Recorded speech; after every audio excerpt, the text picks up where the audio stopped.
अस्सलाम वालेकुम, आप देख रहे हैं लेकिन मैं हूं राबिया अनम। सबसे पहले उन खबरों पर एक नजर डालेंगे जिन पर आज हम प्रोग्राम में डिस्कस करेंगे। 20 नवंबर को कौमी असेंबली में अदालत की जानिब से नाअहल करार दिए गए शख्स को पार्टी क़यादत से रोकने से मुतालिक बिल जब कसरत राय से मुस्तरद हुआ तो मुस्लिम लीग नून हो गया जो होना था। अब ऐसा नहीं होगा, कोई कुर्बानी नहीं देंगे, राना सनाउल्लाह का इस्तीफा नहीं आएगा, ये था मुस्लिम लीग नून का मौक़िफ़। लेकिन पीर हमीदुद्दीन सियालवी ने भी वाज़े तौर पर अपनी हिकमत अमली का ऐलान किया था। इस्लामाबाद से एमएनए डॉक्टर निसार अहमद जट शामिल हैं, जबकि अगर अरकान पंजाब असेंबली की बात की जाए तो इनमें साहिबजादा गुलाम निजामुद्दीन सियालवी, मौलाना मोहम्मद रहमतुल्लाह और अहमद खान बलोच ने भी सियासी मुस्तकबिल के फैसले का इख्तियार पीर सियालवी को दे दिया है। शेख रशीद साहब की अगर बात करें, वो इस सूरत हाल की जानिब कई अरसे से इशारे दे रहे थे। वो क्या गुफ्तगू करते थे, इस हवाले से आपको सुनवाते हैं। 40-42 जॉगर्स पहने हुए एमएनए तो नहीं आए, लेकिन जो सियालवी साहब ने कहा है वो हो गया। इसी पूरी सूरत हाल पर बात करते हैं। फैसलाबाद से हमारे साथ मौजूद है जियो न्यूज़ के नुमाइंदे इरफानुल्लाह। वो आज रिपोर्ट कर रहे थे जलसे से मुतालिक भी सारा दिन। इरफानुल्लाह, सबसे पहले तो आपसे पूछना चाहेंगे कि जो 5 लोग हैं, क्या ये इस्तीफे असेंबली में भी जमा करवाएंगे, पंजाब असेंबली में, और 2 लोग कौमी असेंबली में, या फिर अब तक सिर्फ सियालवी साहब के पास ही जमा करवाए गए इस्तीफे? के अलावा आसिफ अली जरदारी ने भी 3 रोज कबल ताहिरुल कादरी से मुलाकात में इस बात का यकीन दिलाया था कि सरबराह पाकिस्तान अवामी तहरीक की एहतजाज की कॉल पर वो लब्बैक कहेंगे। लेकिन दूसरी तरफ मौलाना फजलुर रहमान ने तो पीपल्स पार्टी के शरीक चेयरमैन पर शदीद तनकीद करते हुए कहा है कि उन्हें अंदाजा नहीं था कि पीपल्स पार्टी इतनी बेसहारा और यतीम हो जाएगी। पेश कर इसी पर बात करने के लिए इस वक्त हमारे साथ टेलीफोन लाइन पर मौजूद है अवामी मुस्लिम लीग के सरबराह शेख रशीद साहब, जिन्होंने आज ताहिरुल कादरी साहब से मुलाकात भी की है।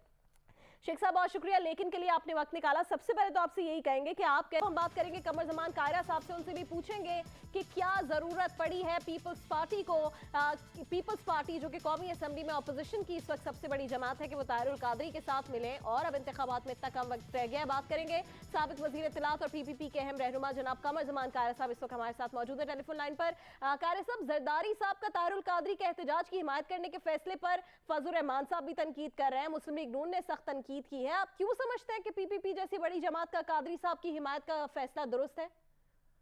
सवाल के बहुत शुक्रिया कमर जमान कायरा साहब हमारे साथ मौजूद थे और बता रहे थे कि कितना इस वक्त जरूरी है कि पीपल्स पार्टी साथ दे ताहिरुल कादरी का, और यही वक्त की अहम जरूरत भी है और यही ठीक भी है मुल्क के लिए। लेकिन हम वो वक्त भी नहीं भूले जब ताहिरुल कादरी साहब पीपल्स पार्टी की हुकूमत के खिलाफ ही धरना दे रहे थे और पीपल्स पार्टी के अपने रहनुमा रहमान मलिक साहब, खुद कमर जमान कायरा साहब जिनसे हम गुफ्तगू कर रहे थे, वो पार्लियामेंट के बाहर आते थे और मजाक उड़ाते थे ताहिरुल कादरी साहब की तर्ज सियासत का और उनका तरीकाकार, जो जिस तरह से वो गुफ्तगू करते थे धरने में, या जिस तरह से वो मीडिया से बातचीत करते थे। लेकिन पाकिस्तान की सियासत है, सब चलता है। यहाँ आगे बढ़ते हैं, एमक्यूएम की बात करेंगे। लंदन हो या पाकिस्तान, एमक्यूएम में दरारें पड़ रही हैं। अपने इस्तीफे लंदन भिजवा दिए हैं। बाबर गौरी ने कहा कि पार्टी की रुकनियत से इस्तीफे का फैसला खालिसतन जाती है और वो अभी किसी पार्टी या ग्रुप में शामिल नहीं हो रहे। बड़ी वजह तो ये है कि मैं कोई पहला मौका नहीं है। हाल ही में सलमान बलोच पीएसपी में शामिल हुए, डिप्टी मेयर अरशद बोरा भी मुस्तफा कमाल की झोली में गिरे, सलीम शहजाद ने नई पार्टी बनाने का ऐलान कर दिया, जबकि अली रजा आब्दी एमक्यूएम की रुकनियत और कौमी असेंबली की नशिस्त से मुस्ताफी हो चुके हैं। अली रजा आब्दी ने भी पार्टी छोड़ने का ऐलान किया, और जब हम उनसे 2 दिन पहले गुफ्तगू कर रहे थे, उन्होंने वाज़ेह अल्फाज में कहा कि पार्टी में लीडरशिप का फुकदान है, बहुत सारे मसाइल हैं। इससे पहले फारूक सत्तार 3 दिसंबर को ये पेशगोई कर चुके हैं कि एमक्यूएम का एक छठा धड़ा दुबई में बनने की तैयारी की जा रही। क्या कहा था फारूक सत्तार साहब ने, आपको दिखाते हैं। फारूक सत्तार ने जिस छठे धड़ी की पेशगोई की थी, कहीं ये ताजा इस्तीफे उसी ग्रुप की तश्कील की जानिब कोई कदम तो नहीं है? एमक्यूएम की सियासत जिस मोड़ पर भी जा रही है, इससे कता नजर एक बात तो तय है कि इलेक्शन से पहले कराची का वोटर कंफ्यूज होता जा रहा है। इसी सारी सूरत हाल पर बात करेंगे। हमारे साथ इस वक्त मौजूद है एमक्यूएम पाकिस्तान के रहनुमा जनाब फैसल सजवारी साहब। फैसल, बहुत शुक्रिया, आपने वक्त निकाला।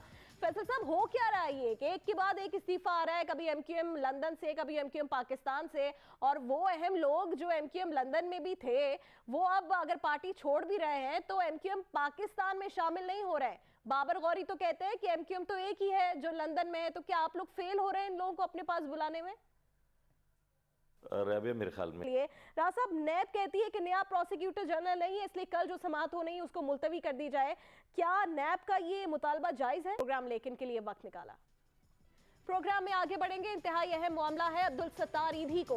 पाकिस्तान और दुनिया भर में शायद ही कोई हो जो ना जानता हो। अब्दुल सत्तार ईधी एक अहद का नाम है।